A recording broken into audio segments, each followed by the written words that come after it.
All right, so we're diving into The Housemaid Is Watching.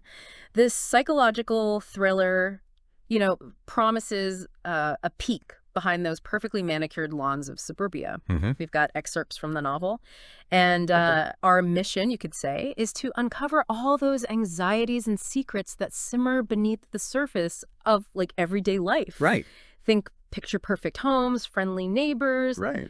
and then, bam, a whole lot of what the heck is going on here. Yeah, yeah. It's fascinating how these stories really tap into that primal fear of the unknown. Like, we create these comfortable bubbles, these illusions of safety, Right. and then this genre comes along and sort of cracks them open, exposing all the vulnerabilities we try so hard to ignore. Exactly. And The Housemaid Is Watching does such a fantastic job of that. Hmm. We meet the Accardi family, Millie, Enzo, Ada, and Nico, settling into their new home at 14 Locust Street. Okay. On the surface, it's all sunshine and new beginnings. Right. Millie is absolutely smitten with the house, but there are these subtle hints of unease right from the start. I think that unease stems from Millie's own past. I mean, she used to be a housemaid, and now that she's achieved a certain level of, social standing, the fear of being exposed and being judged for her past, Right. it becomes a recurring theme. It's almost as if the house itself, with its strange noises, the suspiciously low price, Yeah. it's a reflection of her own internal anxieties. And those anxieties are only amplified by the neighbors, right? Right. We've got Suzette and Jonathan Lowell next door. Right. Suzette is all smiles and, like, forced friendliness. Right. But there's something a bit off about her, especially in her interactions with Enzo. Mhm. She's constantly showering him with compliments, finding excuses to have him over. It's Mhm. like she's intentionally pushing Millie's buttons. Yeah, what I find intriguing is the contrast between Suzette and Jonathan. Oh, okay. He seems genuinely happy for the Accardis, Yeah. even expresses regret that they didn't get the house themselves. But there's this sense of resignation about him, Hmm. a quiet unhappiness that suggests he might be trapped in a life, that he didn't choose. Interesting. Then there's Janice across the street, Right. the complete opposite of Suzette. She's withdrawn, judgmental, always warning Millie about the dangers lurking in their seemingly perfect neighborhood. Yeah. It's like she's determined to shatter Millie's illusions of safety and happiness. Right. And then there's that whole thing with her son being on a leash. Oh, yeah. Talk about creepy. Janice, I think with her constant warnings and anxieties, she represents that societal pressure to conform, the fear of standing out, of being different. Mm, Her character plays on the idea that even in a seemingly idyllic community, right. there's this undercurrent of scrutiny, this constant feeling of being watched. Speaking of being watched, we can't forget about Martha, the housemaid. Right. From the moment she steps into the story, there's this unsettling aura about her. Her watchful gaze, her quiet presence, it all makes Millie incredibly uneasy. Yeah, it's interesting how Millie's own past as a housemaid fuels her distrust of Martha. Right. There's this internal conflict, this fear that Martha might see through her facade, Right. might expose her secret to the world. Martha becomes a symbol of Millie's own insecurities, a constant reminder of the life she's trying so hard to escape. And let's not forget about that hidden room Millie discovers under the stairs. Right. She finds it in the middle of the night, drawn by those unexplained noises, and it just adds to the mystery surrounding the house. What do you make of that hidden space? The hidden room is such a brilliant metaphor, wouldn't you say? It represents those secrets we try to bury, the darkness that can lurk beneath the surface of, seemingly normal lives. Yeah. It's a reminder that appearances can be deceiving, that even the most picture-perfect homes can harbor hidden anxieties and unsettling truths. And those truths start to unravel pretty quickly. Yeah. Millie starts noticing Enzo making these secretive visits to Suzette's house, supposedly for work. Yeah. But then she discovers a large sum of money missing from their account. Is Enzo having an affair, or is there something else going on? The missing money, the secretive visits, it all creates this sense of paranoia, of distrust. Yeah.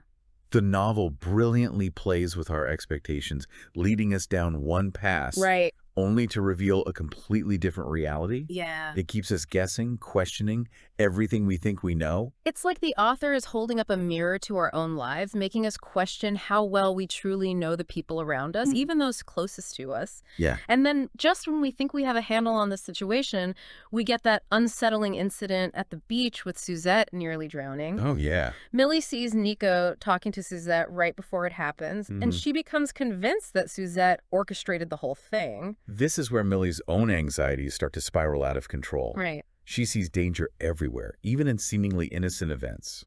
Her distrust of Suzette, fueled by her own insecurities, becomes an obsession, and it ultimately leads her to make some rash decisions. And those decisions have some pretty major consequences, don't they? They do. Because the next thing we know, Yeah. Jonathan Lowell is found dead, Oh, wow. and Enzo comes home covered in blood. Talk about a cliffhanger. Right. The novel leaves us on the edge of our seats, desperate to know what happened, who is responsible, and what it all means for the Accardi family. But we'll have to wait for part 2 to delve into that. So stick with us because things are about to get a whole lot more complicated. We'll be back soon to unravel the shocking twists and turns of The Housemaid Is Watching. Trust me, you won't want to miss it. The truth, as they say, is often stranger than fiction. Welcome back. So last time, remember, we left off with Jonathan Lowell's murder Right. and Enzo coming home covered in blood. Oh, yeah. It's like a gut-wrenching twist, leaving us wondering, if Millie's suspicions about Enzo were right all along. What's interesting is, how the novel immediately challenges that assumption. Okay. Like Enzo's arrested, right? Uh-huh. But he completely denies any involvement in the murder. Yeah. And Millie, despite all her anxieties and doubts, Mm, chooses to believe him. yeah. It speaks to the complexity of their relationship, the deep-seated trust that exists despite all the secrets and uncertainties. It's almost like she needs to believe in him. Like she needs to hold on to that shred of normalcy Yeah. in a world that's suddenly gone haywire. Right. And then we have Cecilia Winchester, Oh, yeah. Enzo's lawyer, who brings a whole new layer of intrigue to the story. Right. She knows about Enzo's past, Mhm. his connection to Dario Fontana, Right. and she seems determined to uncover the truth, even if it means dredging up, painful memories. Cecilia's arrival is so pivotal. She becomes this symbol of hope for Millie, someone who can, navigate the legal system, someone who can help Enzo prove his innocence. But at the same time, her presence also raises the question, what exactly is Enzo hiding? Why is he so reluctant to talk about his past? Yeah. The novel keeps us on the edge of our seats, weaving together past and present, slowly revealing the pieces of a puzzle that seems impossible to solve. It's like we're peeling back layers of an onion, Right. with each layer revealing a new twist, a new secret. Exactly. We learn about Dario Fontana, Enzo's sister's abusive husband, Right. a man with dangerous ties to the Italian mob. Yeah. We discover that Enzo was forced to flee Italy after taking revenge for his sister's death. Wow. It's like a shocking revelation, Yeah. but it also sheds light on Enzo's guarded nature, Right. his reluctance to trust anyone. And just as we start to piece together Enzo's past, we get another bombshell. Yeah. The truth about his relationship with Martha. Oh, right. It turns out he was helping her escape her own abusive husband, providing her with money and shelter. The revelation completely reframes our understanding of their interactions, highlighting the compassion and loyalty that exist beneath Enzo's, stoic exterior. This is where the novel, masterfully subverts our expectations. Yeah. We're led to believe one thing, that Enzo is having an affair with Suzette, only to discover a completely different reality. Right. It's a reminder that things are not always what they seem, that even the most, seemingly suspicious behavior Yeah. can have a noble and selfless motivation. It also highlights Millie's own internal struggles. She's so consumed by her anxieties, her fears of judgment and exposure, Right. that she completely misinterprets Enzo's actions. Mm. It's such a powerful commentary on how our own insecurities can distort our perceptions, leading us to doubt the people we love the most. And then we have the revelation about Jonathan Lowell. Right. Ramirez, the detective investigating the case, Yeah. discovers evidence of a missing child in the hidden room at Suzette's house. It turns out Jonathan was responsible for the child's disappearance. It's likely murder. Oh my gosh. And Suzette had been covering for him all along. This is where the novel takes a truly dark turn. I mean, The seemingly idyllic world of suburbia is shattered, Yeah. revealing a horrifying truth that had been lurking beneath the surface all along. It's crazy. Jonathan, the seemingly harmless neighbor, Right. is exposed as a monster, a predator who preyed on the innocent. It's a chilling reminder that evil can exist anywhere, Yeah. even in the most unexpected places. It's a gut-wrenching realization. Yeah. And it makes you question everything you thought you knew about the characters and their motivations. Right. What's even more disturbing is the realization that Suzette was complicit in her husband's crimes. Right. She knew what he had done, Yeah. and yet she chose to protect him, to maintain that facade of a happy family. Suzette's complicity raises a whole host of questions about morality and accountability. Right. Like, how far would you go to protect someone you love? Yeah. At what point does loyalty become complicity? Right. The novel doesn't offer any easy answers. Instead, forcing us to confront the complexities of human nature, the gray areas that exist between right and wrong. The confrontation between Millie and Suzette is electric. Yeah. Millie is furious, not just because of Suzette's involvement in, a horrific crime, but also because she allowed Nico to spend time in a house where such a terrible act had occurred. Yeah. It's like a mother's rage, a righteous anger at the violation of innocence. It's such a pivotal moment in the story. Millie, who had been so consumed by her own anxieties, finally steps into a position of strength. Yeah. She confronts evil head-on, demanding justice for the victims and refusing to allow Suzette to escape accountability. Suzette's arrest brings a sense of satisfaction, but it's a bittersweet victory. Yeah. Jonathan's crimes cast a long shadow over the story, a reminder that even when justice is served, the scars of trauma can linger for years to come. And let's not forget about Enzo. He's still in jail, wrongfully accused of a murder he didn't commit. Right. And then there's Ada, who has been acting strangely ever since spending time at the Lowell's house. Yeah. We know something happened, something she's desperately trying to hide. What secrets is she carrying, and how will they impact the family's future? We'll have to delve into that in part 3. We're back for the final part of our deep dive, into The Housemaid Is Watching. Right. And let's just say this story doesn't really let up on the tension. No, it doesn't. Last time, remember, we were left with Enzo still, be behind bars and Ada's unsettling behavior, hinting at some, dark secret. It feels like all the pieces are there. Right. But we're still waiting for that, final click Yeah. where everything falls into place. And this is where the novel really excels. Okay. It's not just about those, shocking twists and turns. Right. It's about the emotional fallout, the way these events ripple through the lives of the characters, forcing them to confront, uncomfortable truths about themselves and the world around them. Right. It's like we've been on this roller coaster of suspense. Yeah. And now we're finally reaching that point where it slows down and we get to process everything we've just experienced. Right. We're finally going to find out what happened to Ada at Yeah. the Lowell's house. Right. And I have a feeling it's going to be heavy. And it is. We discover that Jonathan, the seemingly harmless neighbor, was manipulating and abusing Nico, Oh, wow.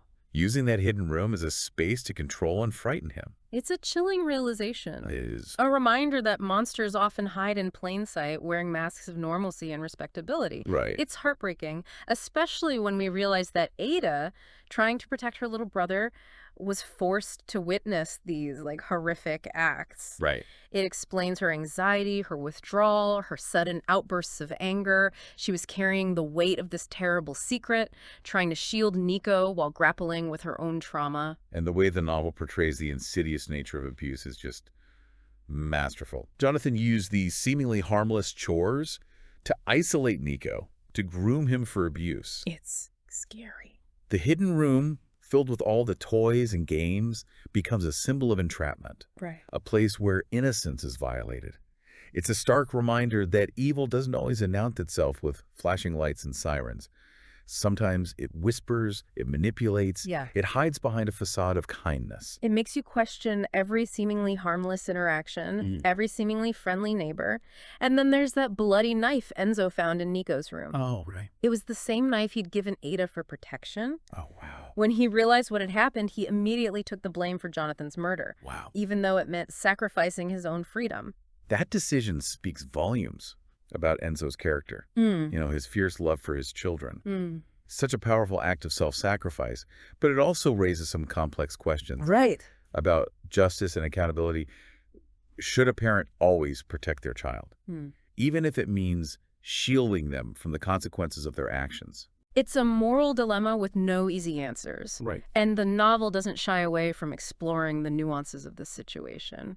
We see Millie wrestling with her own emotions, Yeah. her admiration for Enzo's sacrifice, mixed with frustration that he chose to protect Ada Right. at the cost of his own freedom. It's a reminder that even the most loving families can face, impossible choices, situations where there's no right or wrong answer, only shades of gray. And then we have Martha, the enigmatic housemaid.